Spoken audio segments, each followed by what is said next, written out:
Mhm. Yes. If you have to be careful, I won't put too much pressure on our team to get that information in there. If health is not anything we're looking at as an expectation. So Craig, when it comes to health events and things like that in the system, are they able to put it in and then be able to track information in the system? I know the reporting isn't working, but are they able to do that part of it and then work from there?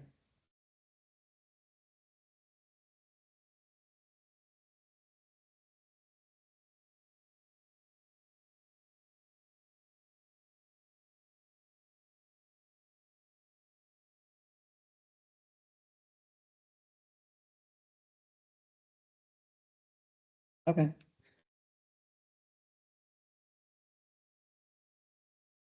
Mhm.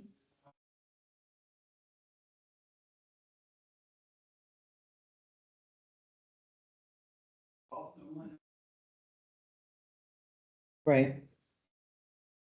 But because they already exist, doesn't exist, they're not. Okay. Okay. So what he's summarizing is, yes, you can put the information in there.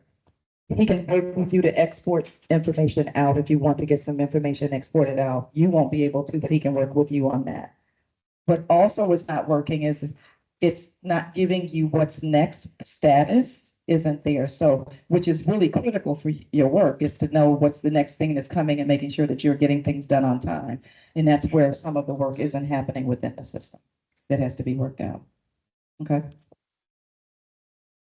Any other questions?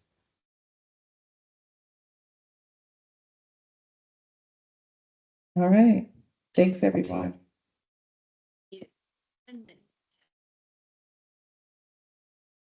Give us 1 minute. We're having technical issues.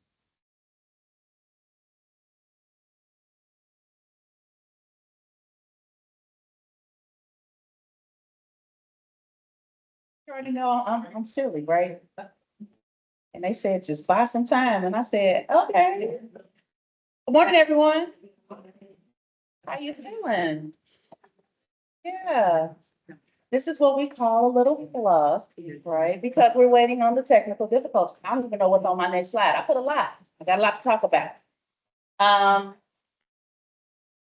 do know that my first slide is about pre-service. You guys know that it's coming, right? We're approaching our final 30 days. How many of you are planning to join us for the DFSS pre-service event?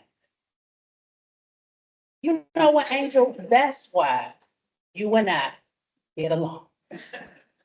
Because we are working hard to put down a phenomenal event for you guys. And even if you're not coming, I mean, I know you guys have your own agencies, your own jobs, your own pre-service events, you got your own, yeah, I know. But if there's any opportunity, first of all, let me say who I am.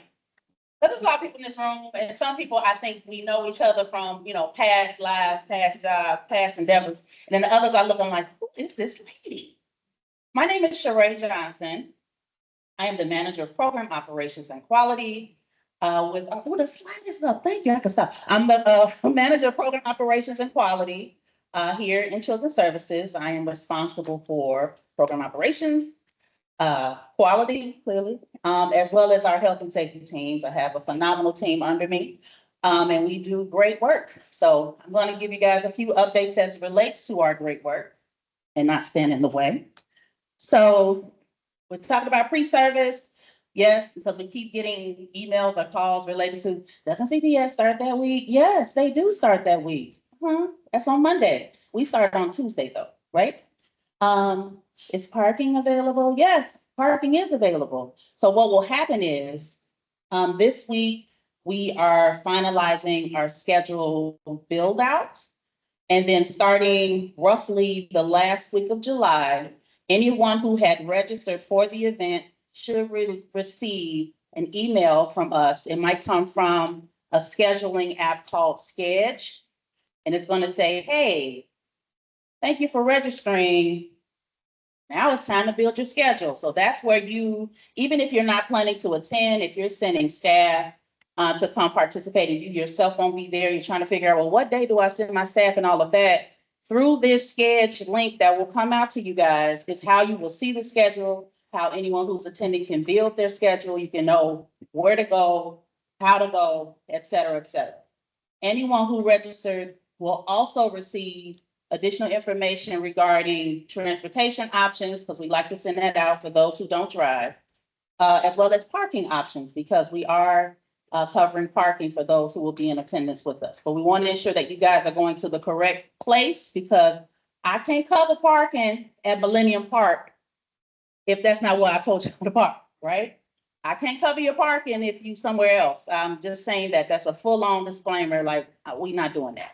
But I need for you guys to just pay attention to your emails. If you don't have anything from us, let's say by the 1st of August, because I believe that's the Friday of the last week of the month. That's weird. The last week of July, I think the 31st is on a Thursday. The 1st is on that Friday. Let me say it that way, right? If you don't have anything from us by then, you know, you are welcome to gently stalk me, gently. Please be gentle. I'm fragile. Or Catherine Soto, raise your hand, Catherine. There she is, y'all know Catherine. She's our Assistant Director of Quality. The both of us, along with a team of folks, we are, again, trying our best to put forth a really phenomenal event, and we hope to see you there. Any questions related to pre-service? Great. Moving on. This is a lot on this slide, but I'm going to summarize it for you, okay? So back in June 4th to be exact, there was a CSD update that went out regarding Easy 3 screenings, okay? So I'm just giving a brief definition, because we work in an environment with all these acronyms, you know, and then my kids, they young, they preteens, they're giving me all these extra, I don't know what that means, darling. They saying all this stuff, I don't know. So even for those who we're familiar with what Easy 3 screenings are, I provided in a definition for you on this first bullet. So it's just a way to identify children who may need special education services. In essence, what this is saying is, previously we had Easy Rs. The Easy R was, the R was for revision, right? We now have been updated to Easy 3. So Easy 3 being, the 3 being the third iteration. So this is the most recent screening tool that is available to screen children for special education services. What the CSD update that went out in June stated was, we are asking agencies that you purchase your own Easy 3 screening inventory supplies. I put the link at the bottom of the screen here. Also, when this slide deck is shared with you all, the word attached is a document that was created by a fantastic member of my team. I'm not gonna put on blast because, you know, she liked to be low key, but she know who she is. But she created a supplemental tool just to summarize what's on the website on a single sheet of paper, so that you guys, those of you who, you know, like to see things, she created that form. So it's an easy tool for you guys to see what type of screening materials are available. They are available in both English and Spanish, but that CSD update just stated that agencies are now required to purchase their own screening materials. Reason being is, one, you guys have a budget to do so. Two, just being real, a lot of agencies, not everyone, but some agencies are leaving dollars on the table. So Rachel talks about this all the time. We're trying to think of ways to support you in spending your budgets, right? And ensuring that you have what you need in-house, because three, what tends to happen or in the past, it has been beneficial that we purchase, we distribute for you guys, but then we'll have an overflow of materials. So let's just say hypothetically, we did a huge purchase of Easy Rs. They're sitting in our storage. Now we have an Easy 3. What am I gonna do with all these Easy Rs? It's not helpful, right? So we're talking to you guys about spending adequately. We too have to spend adequately. So we're asking you guys to purchase your own materials. Hit the next button.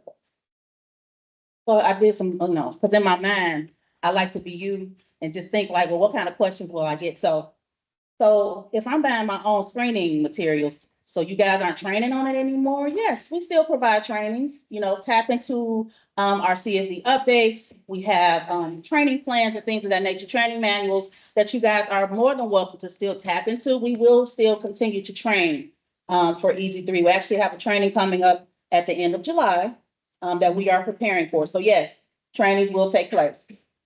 What about CSD Cares? I'm sorry, that's not how y'all sound, okay? You can fix it. What about CSD Cares? Because it sounded whiny, like, what about CSD Cares? What about CSD Cares? Will staff be able to document the Easy 3 screenings? Yes, there is a spot in CSD Cares for you to document your Easy 3 screenings for those who are screening children in your sites. The issue is, as Saratha mentioned, we are working through additional updates in CSD Cares, right? Which means that if you go into CSD Cares, into that section where you are recording screenings, it still says Easy R. Like, should I select that? It's one of those situations where you're going to select the best possible answer to support what you're doing. And this may occur in other areas of CSD Cares simply because in terms of back-end updates, they're delayed, right? So in particular for C or Easy Rs or Easy 3s, you're going to select Easy R, right? But then there's a note section where you can just say, we utilize Easy 3. Does that make sense? So in the event that you encounter this in any other area where something may have been updated, so, we're using this type of form today, but then boom, a new form comes out, but CSD Cares hasn't been updated yet, you're still going to select the best possible answer and utilize the note section when applicable, okay? So the next screen gives you a screenshot of what that looks like. And as I expected, it's tiny and I'm so sorry. Okay, sorry. I'm gonna walk you through what it said. Shame, I gotta walk up to it too, okay? In this particular screen, it's showing from your view, so this is an agency view. If you were to go in, you select the child, Sheree Johnson, you scroll down to screenings, and when you go to screenings, a screen pops up saying, what type of screening are you trying to record? In this section right here, where my shadow of my finger is a drop down where you can select what type of screening. So it says ASQ, it says early screening, it says inventory revised, Easy R, ASQ SC2, ages and stages questionnaire 3rd edition, and there's a whole drop down. So what I'm saying for the sake of this conversation today is you don't see Easy 3. That's okay. You're going to select Easy R, and then over here where you see the additional highlight, this is where the notes section is, and that's where you can say, we utilize Easy 3. And we're asking you to do that because, yes, for some aspects of reporting may not be accurate. I'm not going to say it doesn't flat out work, but for this aspect, it does work. That if we ran a report on this on a number of screenings, we can see Easy R, but we can also see the notes that say Easy 3 was utilized. Does it make sense? Please share it with your folks who are doing your screenings for you, because we have received that question a time or two from some agencies so far. Any questions on that? Does it make sense? Can you give me a thumbs up if it makes sense? Oh, thank you. I like engagement. Y'all gotta talk to me. Because right now, some faces, it's like, wah. Y'all hear me, right? Good. Thank you. My last item here is in reference to pre-IPT transition to digital. So how many of you were with us back in March when CPS was visiting and they presented to us? Were you here with us back then? You were? Can you raise your hand if you were? Just let me see. Thank you, Katrina. Katrina, I hear you. I want to see you. So back then, when the CPS team was with us, they said that we will be transitioning to an electronic or digital form of the pre-IPT. Again, this is another acronym. So I put a little light bulb box here at the bottom because some folks are like, pre-IPT, I keep hearing it. What is it? It's basically an assessment tool that helps us gauge language skills in children, okay? English speaking, Spanish speaking, it is a tool to help us assess those children. So what CPS told us was there was a plan to transition to digital for 3 and 4-year-olds for school year 25-26. That has changed. I have underlined it for you They have indicated to us that it will transition in school year 26-27. So not for this coming school year, next school year. That's great. Like, oh, good. Okay. We got a little time. Yeah, we got a little time, but CPS also told us that when we do transition to that digital capture, we cannot use agency emails that have at Gmail, at Hotmail, at Yahoo, at sbcglobal.net, at whichever. We have to have official email addresses for agencies on an agency domain. So that will be, my email address is sheree.johnson@cityofchicago.org. That is an official domain, at cityofchicago.org. It is not on Yahoo. It's not on a public domain. Reason being, we need everyone to be on secured networks because this is secure data, and CPS is our funder, okay? So that's why this is saying specific to ECBG funded agencies, because this is a requirement for anyone who receives PFA, PI from us. Make sense? So I'm putting this on your radar with the stay tuned, because though it's been pushed back to next program year, we have a lift here to support you in getting your agencies ready. Because anyone who is responsible for supporting the digital capture pre-IPT needs to have an official domain. We've already kicked off a session maybe a month ago, just talking about this, saying what we need to do. We know we have next steps, and the next steps are coming. So I'm putting this again on your radar. Some of you may not have been in that training. So we've been, our operations team, they've been tasking and working with you guys to, hey, verify your email address. That's why. Any questions? Does this make sense? Do I have your buy-in? You're going to work with me to get this done. Because it sounds like, 10, 12 months is a long time. It really isn't, because it's a lot of y'all. So we got a lot of work to do. Okay. And I think that might be it for me. It is. I thank you for your time today. Angels making way.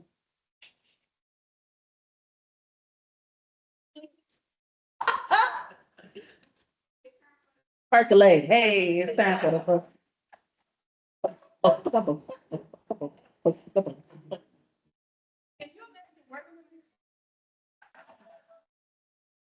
Like it's so much fun. I'm telling you. Work would be boring if we weren't with her. Come on. Angel's handing out a document. She's asking for them to take one and pass it down for those who can't hear her.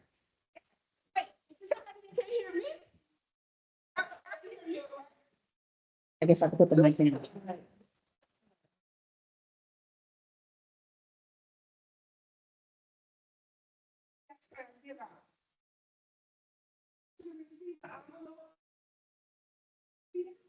And I'm going to tell you about what's happening next year as far as your data. Oh, baby girl. Come on. It tells you about what's happening with your data and what we're doing with EIR, how we're doing the team, what we're looking at. I know our deputy commissioner has a positive mind attitude. That's so good. Guess what? We got the Excel sheets. Don't oversell.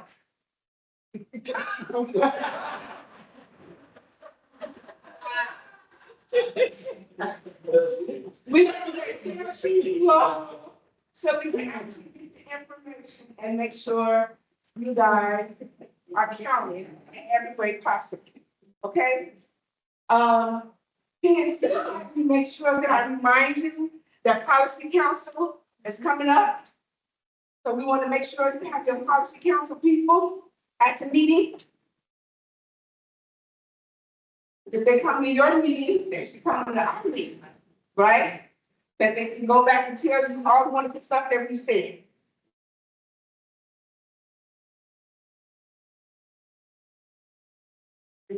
Some of you all envelopes actually has an email in it.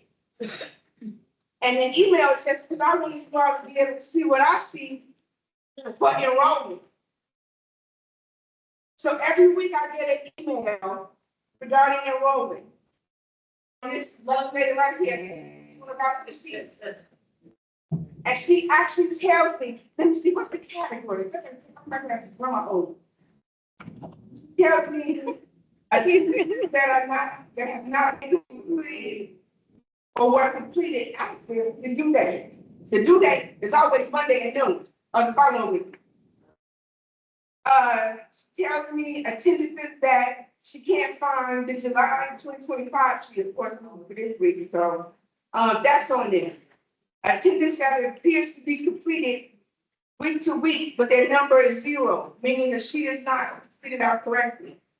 Or attendances that are reported more than the number of the funding. I actually love those, because sometimes those help me when the other agencies don't report, but I can't say that to my boss right now. So, but for those of you all who got that in your envelope, that's why. I need you to be able to see what I see. I need you to be able to know that when I report on a weekly basis, I'm reporting from what was actually turned in Monday at noon. This is the attendance enrollment sheet, completed out perfectly. So that's the document that I gave you. So I was like, sometimes I see people way in the back using a camera. I don't get it. I got you. Because I want your hand now. My whole section. Yes, ma'am? So if we don't see an agency-specific attendance enrollment report in our envelope, we should assume we don't have a concern. If you don't see this email, Yeah. you don't have, I have to sign. Thank you. The next email, what I said that Kimberly reports to me on a weekly basis, these are actually how the top of that email looks, just so you can see the verbiage. If you go to the next slide.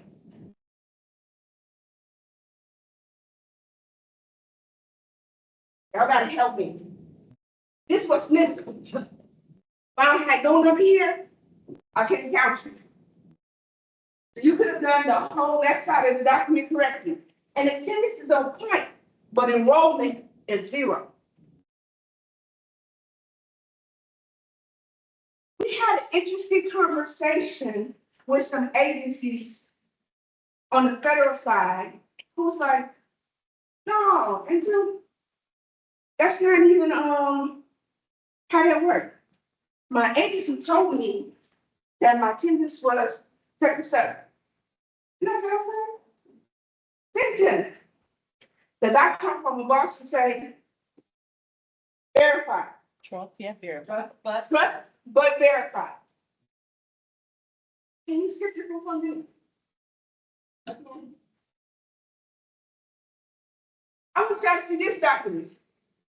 When you're, and it's in here, when your agency is telling you, oh, yes, I did enrollment in attendance, ask them to go back to the version of that Monday to see what was actually turned in that Monday. Because that's the only thing I can report on. If Arcia or Data ever email you and say, we have no attendance, just know, even if you make the correction, I have already submitted my report. You still don't count. So when they tell you they've done it, let's verify. And I'm showing you right here how you can do it on your end with your people. Can you go back? So I was talking to this lady right here in my office. And in my mind, because she did all this for me. I'm telling y'all, I worked for amazing people. And in my mind said, your pastor always tells you have something in your back pocket. Because you never know when you're going to be called on. Yep, had it anyway. She's like, introduce yourself. Oh, yeah, I got a question. I don't know. Thanks. What about? We're mindful. So let's get this done, then we're gonna talk about contract. This is the last slide and it has to do with home base. I'm sorry, who are you? Can you tell me your name? I'm Kimberly Doctor. I'm a brand new program coordinator of CSBA. So I'm helping out Angel with enrollment and attendance reports. And so for the home base, the issue that I'm seeing a lot is either people are doing a great job with taking their notes on home base. So you see in week 1 and week 2, they're taking their notes, they're filling it out, they're doing their things. As long as something is in there for the week, I can count it. But then over here, they're not putting in these yeses. And if you don't put in the yes, then down here, you get the 0. And if you get the 0, then it can't be counted. And I know home base is a little bit harder because it's a little bit all over the place, people are going to different places. But this is what it needs to look like, it needs to look like by Monday at noon. And again, the last slide that we shown, we can see if you did it Monday at noon. We're not trying to call you out, but we have to turn in the reports, we have to turn them in. So, and I'm only one person, so I want to make sure that I don't make mistakes. So if I am making mistakes, let me know, but I can check. Can you go back one more story? More? Yeah. Go ahead. So this one, mostly what I'm reporting on or looking at is our federally funded numbers here. So as you can see down here, there's zeros. Sometimes you guys are slotted for federally funded programs, but you're not putting in those enrollment numbers. So to me, it's 0, and I have to report it as 0. The funding streams are there at the top, the totals are here at the bottom, and they're automatic. Make sure your person, whoever is reporting your attendance, does not delete this totals row. If that's deleted, it's also 0. So don't delete this because our data team works hard to create formulas for this sheet and they make all of this happen. So if you delete that, it's also 0 because I don't know how to put it back. So it's 0. Yeah, a 1 is a child enrolled. You don't have to put zeros like you would in attendance, just a 1. And those ones count up to make that formula work there at the bottom to get your numbers. Is that good? So something that I just thought about that I wanna help the agencies with, just because ethically for me, because I'm doing ECBG budgets, I just want to bring it to your attention.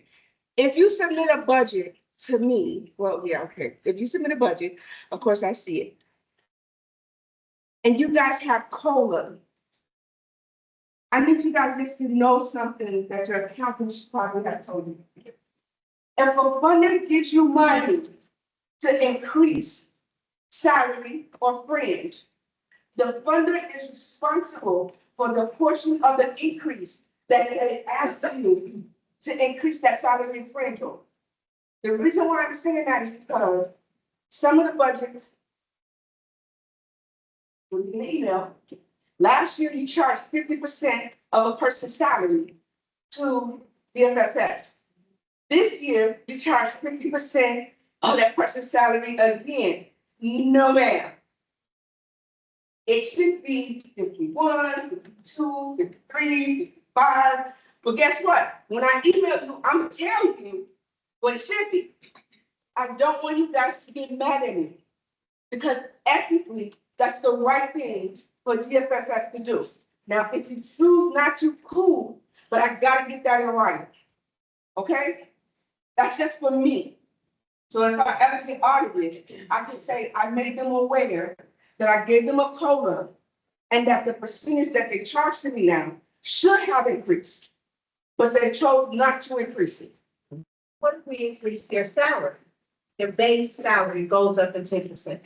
And we still keep it at 50%, we win 50% in cash.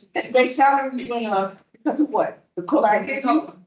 We take their hourly salary or their annual salary and increase it to 10%. Yeah, whatever I give you to increase, I gotta be the honest and responsible person to incur that cost. I'll wait for your email then. Because we're doing it, we're going up to 10%, but we're not changing the percentage that they work for us pay on PFA. Okay. Right?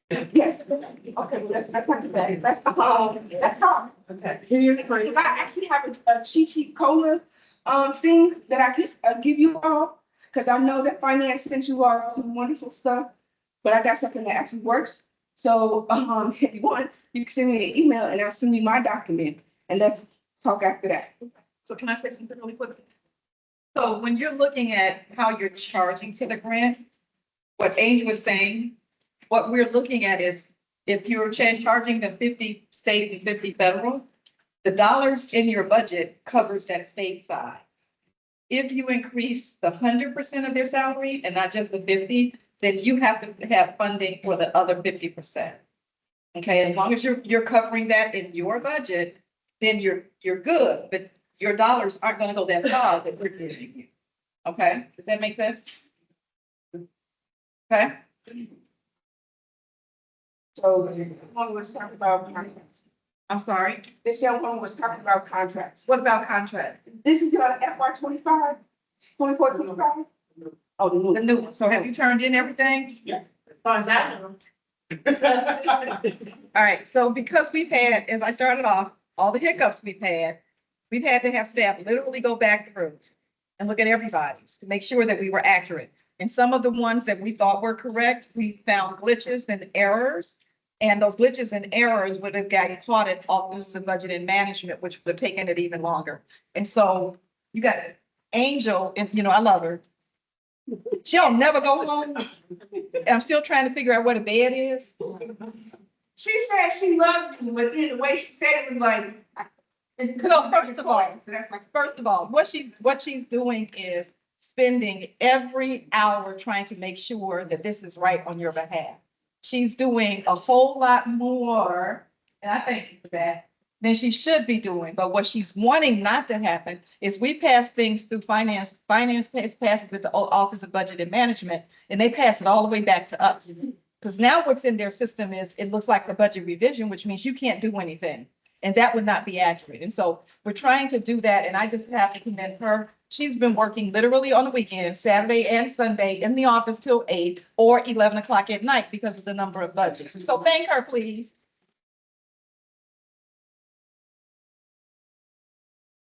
And again, it's no, I apologize to all of you because of the errors in the documents that you've gotten multiple times. And from what I understand, somebody's gonna receive more today. It's been a hard task because of what we were tasked to do. And this is the first time, as you know, we've done raise the rate per child, everybody got the same rate. Give them a COLA, everybody got the same COLA. And this time, that didn't happen. And so we didn't have a system in place to generate this way. So everybody had to learn it by the seat of their pants, and there were mistakes that were made. So I apologize for that, but we're trying to get it all right. But what I've said to staff is I don't want budgets coming back after they've gone through 5 layers in DFSS. Get to the 6 and they kick it all the way back because they're kicking it back to her.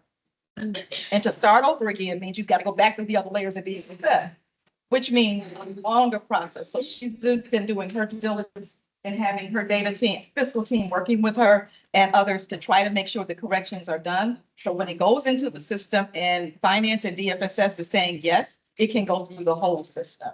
And that's what we're trying to do to benefit you, because again, I can't tell you, this is the summer.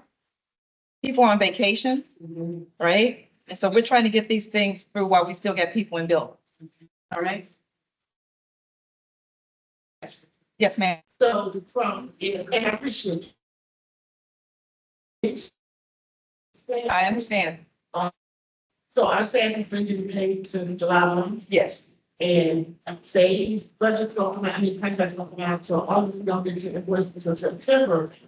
Then if we don't have all that money, available, I know. how do we, is there a way we can get like, Advance, no. advance? There is no advance system that I can generate from my division. There's only one place in the whole city of Chicago that the contract, but we don't have the capability to do advances. Believe me, we went all the way up the chain trying to do that, and could not, activate a system on our behalf for you. So we're trying to push them. I know she's, there, tonight, tomorrow.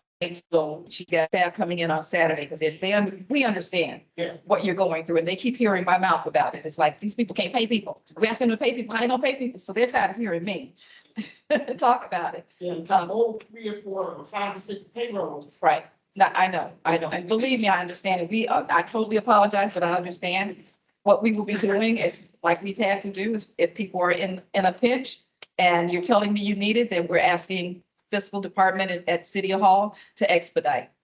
You know, so if you get into that bind, don't hesitate to let us know.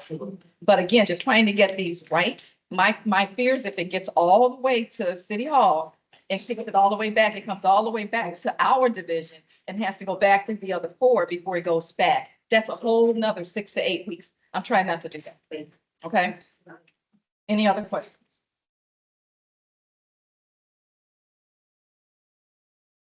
All right. What's next?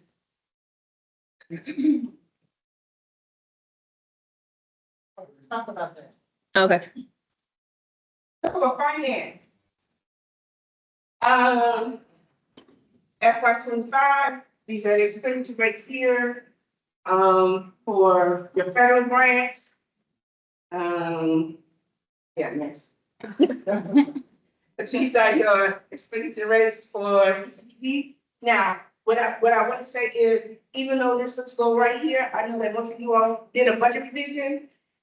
Yep, and are still waiting to vouch for FY 25, so that's why that's low. I can explain that. It's the same slide you say every time. Yes. And it's true, yeah, good. All right, yeah, yes, I say it. Yeah. And you'll get it back for the ones that you have really. Any other outstanding items from anybody? Did you guys like the big boxes that you got for your snacks today? Yeah. Yeah, we were wondering how many trees we killed. For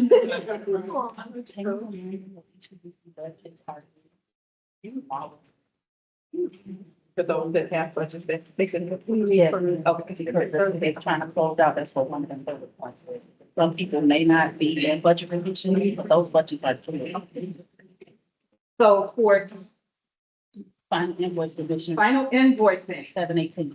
See, it's the second bullet under PSA. PSAPI. yeah, June billing. So if you, for your current year that ended June 30th, don't forget to get your invoices in. They're due on the 17th, which is when? Today. Well, Today's tomorrow. tomorrow, the 18th. Final invoice tomorrow. So talk to your folks and make sure they get your invoices in.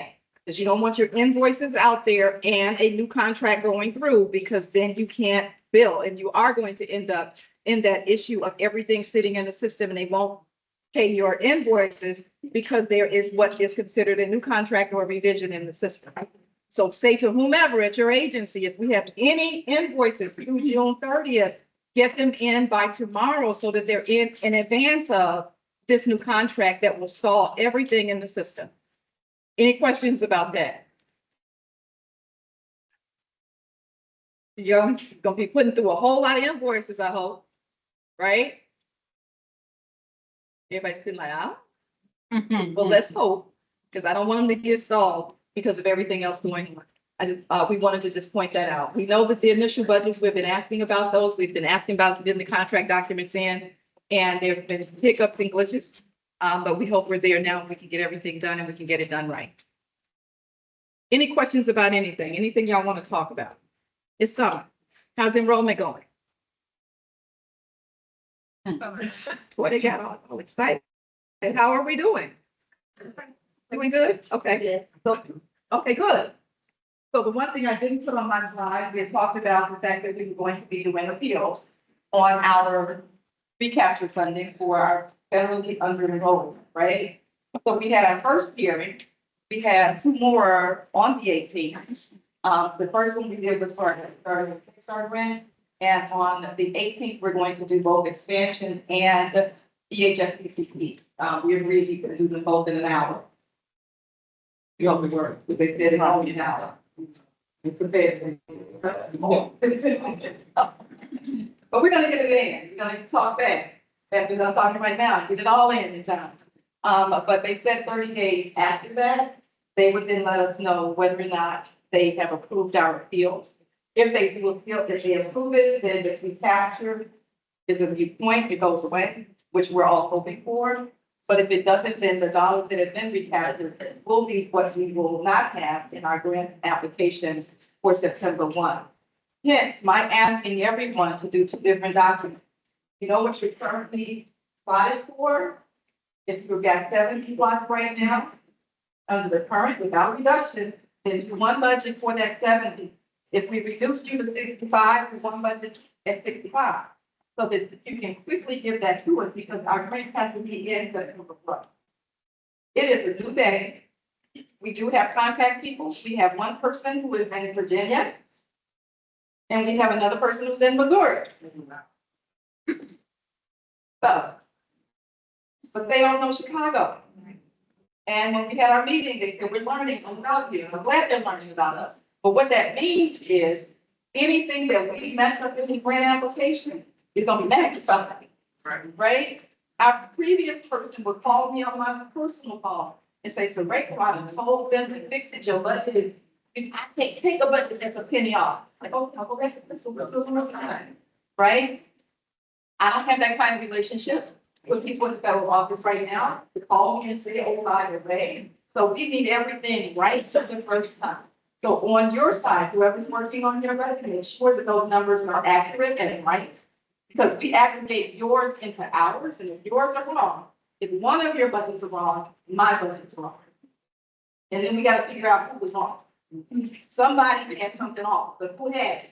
When there are all these other budgets coming in. So please have your fiscal people ensure that the numbers in your budget are accurate. Okay, if they have to run the numbers 3-4 times, do that, make sure it's right. I talked about DEI, when we're talking about language, we have a responsibility based on the federal government to make sure that their language that is not, that we're not using, and everybody's gonna do that on their side, and we're gonna do our job on our side. We know we serve children, we know we serve our children, we know we serve our families, we know we're doing great work, and there are ways that we need to be talking about our work. Okay? Some of the things that I also want to tell you need to do is make sure you enroll. Enroll, because one of the things you cannot do is win in the field and then lose it. All right? And so enroll families, get your classroom full. I know you have staffing issues, right? Yeah. So we're gonna have a meeting talking about staffing issues and credentials, because we really need to get this one right. All right? I see a lot of people whose budgets have CDAs on them. I'll turn around, so I don't make more. If I don't want to make a mistake and make eye contact with anybody. But I tell you, you have a lot of CDAs on your budget. The problem with some of them is you have CDAs on state budgets, not allowed. CDAs are not an acceptable credential on a state budget. It is a credential, a degree, or credit. Nowhere in your IGA does it say anything about a CDA, right? If I got a CDA and I still got 30 credits, of which 15 are early childhood, I'm good. But if I got a CDA with 6 credits, it is not good, and I can't accept it. And so I know I've been having meetings with people who continue to do so, but this is where we are right now, and I understand that with credentials and hiring staff. But you can't, because you have federal dollars, staff your classrooms like you do for federal, and think it's gonna be okay for state, right? Why do you think that is? Rules are rules are rules. We don't write the IGA, we have to live and operate within the IGA from the state funding. Also, remember, we're gonna have a what? You're gonna be what, by CPS? Audit. And so it is a fiscal audit, and I put documents, I'm giving you this to let you know, I'm sending documents to you that I just received. Kinds of things they're gonna be looking for in their monitoring, and we are gonna have a meeting and we're gonna go over it. But if you don't have staff, how are you billing? If you don't have children, how are you billing? See the problem? Okay, so we're gonna have to work together, and we'll be working with you as we go through this. But understand, you gotta get credentials right. You gotta have right people in classrooms with those babies that the contracts say need to be in there. And I understand the issues, but it can't just be we reverted to them and that's gonna be okay, because it's not gonna be okay. And so as you're going through budgets, this is another one of the hiccups in it, is I'm literally looking at staffing and just having meetings with people and going, 2 things. 1, it's a problem. 2, you're gonna get caught in the audit. Will they take my money back? I am not CPS, but I can tell you CPS can do that. If you're operating completely outside of the IGA, yes, they can decide through this process that they want to come to the BFSS and say, we think you need to do X, and I won't have a choice but to do what? what I'm being told to do by my funding. And so I'm trying to get it right, and we're working with you. So I am diving deep into your staff credentials and all of that to make sure that you're going to be okay, not just for the, getting the budgets through, but also I've got to look at the fact that we're also going to have you monitored and audited, very soon. Okay, and so if it seems like a lot of mentions and communications with us, what we're trying to do is do our best on your behalf to make you ready for both. Getting these budgets through is one thing, but if you're not ready for that audit, what was the point? Right? Any questions about any of that? Yes, ma'am. Home is, When might we expect a? what are you going to get a grant app for home visiting? Or there's a lot in the home visiting budgets that went out? Yes. But PR, Is this Yeah, for, home visiting? is this for someone who's interested in home visiting, or you already have home visiting? Already have. Okay, so when the budgets went out, it should have been, it was your PI home visiting, so which grant app are you asking? I was looking at the new art station. Oh, see, she asked. Right, that's what I'm saying. I caught it, that's what I'm saying.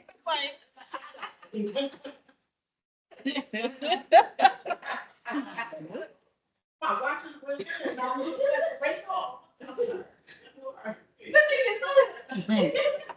Let me get to this question right now.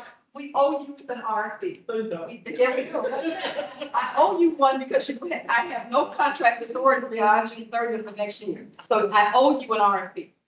You have to do that. But there's a lot of stuff going on that have tripped everything. Even getting these budgets out there tripped what we were going to do.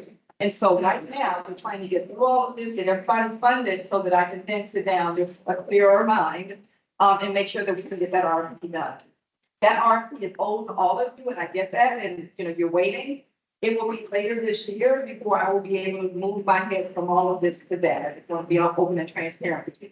But we have to get it on the ground, we have to get it read, and we have to get everything approved before June 3rd.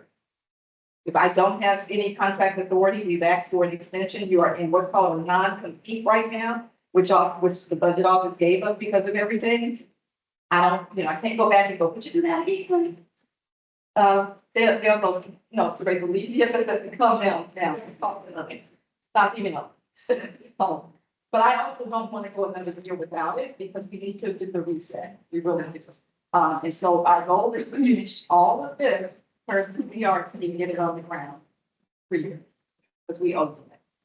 Yes, ma'am. So yesterday, the webinar was about the grant, the federal grant application. Yeah. Yes, have that be sent out, because I know next week, Wednesday, is, sections A and B. The grant, I saw in my email, because everything goes through my email. Sorry, Justin. And so I saw some of them go out when I get back to the office. I have a question about where the rest of them are, because I know they were supposed to be sending. I checked my email since I've been here and I haven't seen a slew of them come through. And so I'll be talking to staff as soon as I get back to DFSS. We're asking you to turn these around, but some of you didn't receive them. Some did, some didn't. I need to get back and figure out. And then one more question, some of our CDAs, they have come to us already, because last meeting sent out an email to them about. And they're just like, what do we do? So should they even sue school, or is it just too late because they should have did this 10 years ago? You said that,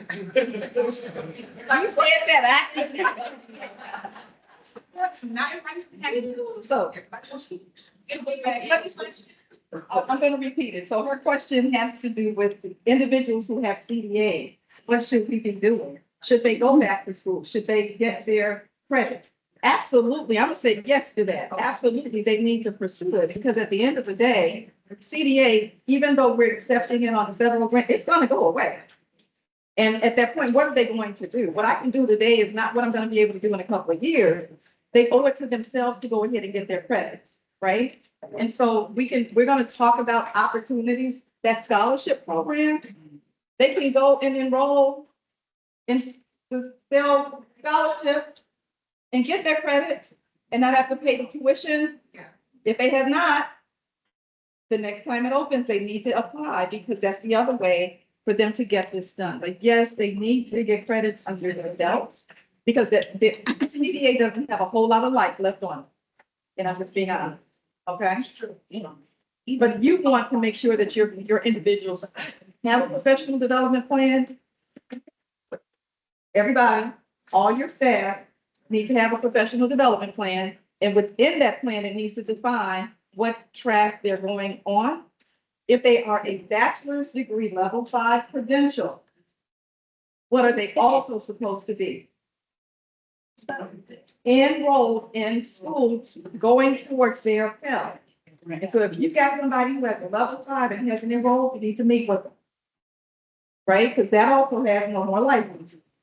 And so you need to make sure your folks are moving towards that Pell degree. And so get your people on track. If however we can help with that, they've asked me to do a training at the, I don't know if I'm gonna do it now, because it's too much, Angel. She's. She's actually talking at the pre-service to talk more about credentials and all of those things. And I think I'm just saying, we need to talk more about it. Because we have to have people on track. We gotta get people doing what they're supposed to do. Because the problem is your funding is at risk and in jeopardy, right? CPS, who has a budget hole, real, city got one, state got one, everybody got a budget hole. If you're gonna do anything, where do you go? Folks that are in non-compliance. Even when the federal government started talking about what they were gonna do in offices, whether they use a knife or a sword, right? It was where are the what? The non-compliances and where people are not doing what they're supposed to do, right? That's where you go first. And so let's be careful here and understand that we have known, and I had to say to somebody, we put this money out there in 2019. Right. This ain't new. Facts. Chicago Early Learning Standards ain't new to none of y'all. Facts. Those credential requirements were written then, and we've given more information since. I don't have a leg to stand on. Why? Because I published it. It's on the website. Everybody can see what we said.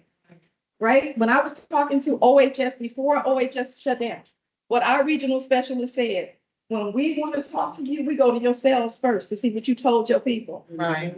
Because that's what you put out there. If you put out there that they had a bachelor's degree, we hold in the city of Chicago to a bachelor's degree. So last year, what did I give y'all? A new memo that said what? An associate degree, right? To give you some leverage. I gave her a copy of that, she backed off, right? As long as we're on the same place, if we're in the same vein, we can get this done. But when I'm getting budgets and I'm looking at Angel and running from my office to hers and go, did you look at it? I didn't see anything on it. She's looking at me, I'm like, no, I wasn't expecting that. If I had been expecting I would be in my office going, it's okay. Right. I said, wait a minute, you me what's up? Can't do it. And the reason we can't is because it's on a state grid, right? State and federal are different. Credential requirements are different for them.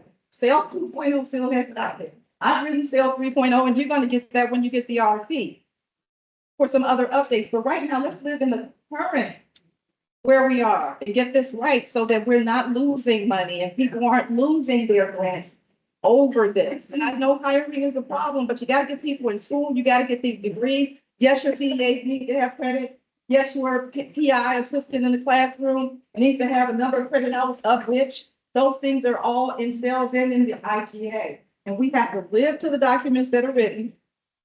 Because I guarantee you, based on our meeting with our new people in OHS, the things that were shared told them a lot about how we manage our grants. So it's not like they're blinded by Western sales either. Even the new people, the one in Virginia and the one in Missouri, right? So please, let's work together. If you're having any issues with it, let's talk about it, because we can do a corrective action plan.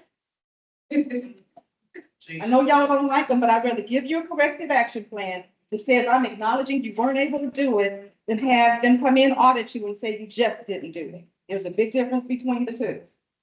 Okay? And so, yes, I will be writing some corrective action plans.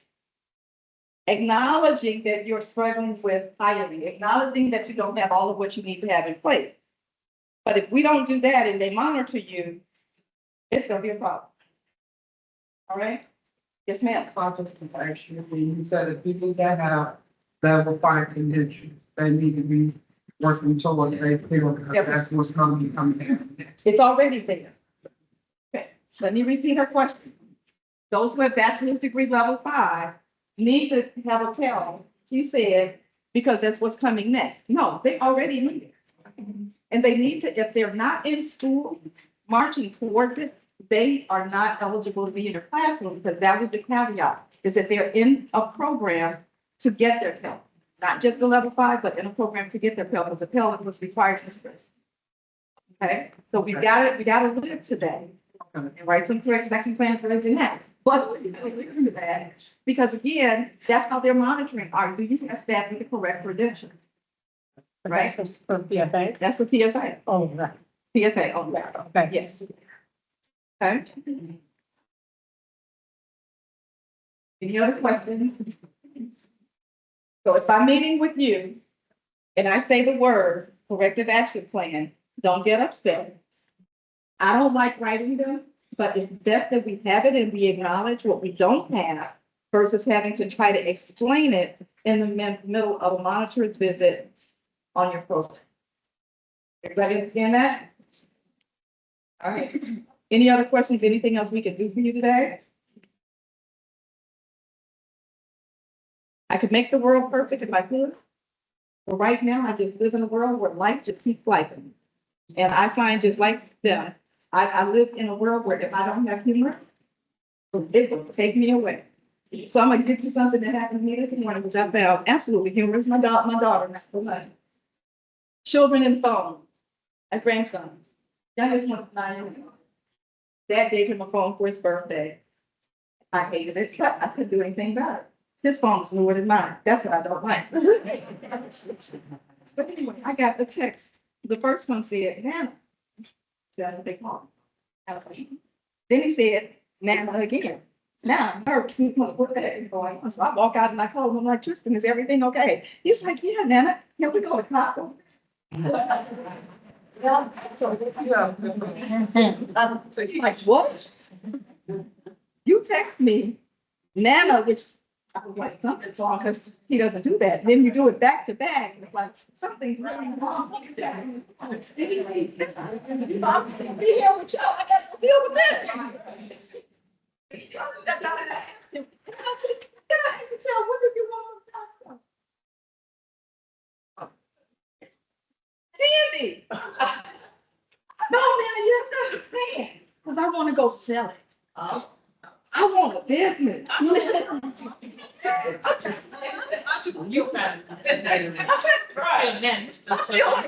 still trying to calm down from the. Yeah. I got you. So I stood out in the hall and had to gather myself. I said, sweetie, do me a favor, go ahead to me and talk to your mom. And y'all call me back. And I'm like, okay, we talked about business, that all children should have a business, so I am in no position to not go to Costco and buy candy, to help the child start a business, because that's all I've been talking to all of them about this summer. And I guess the 9-year-old was the one that was listening. I would have to go at Costco. Thanks, everybody.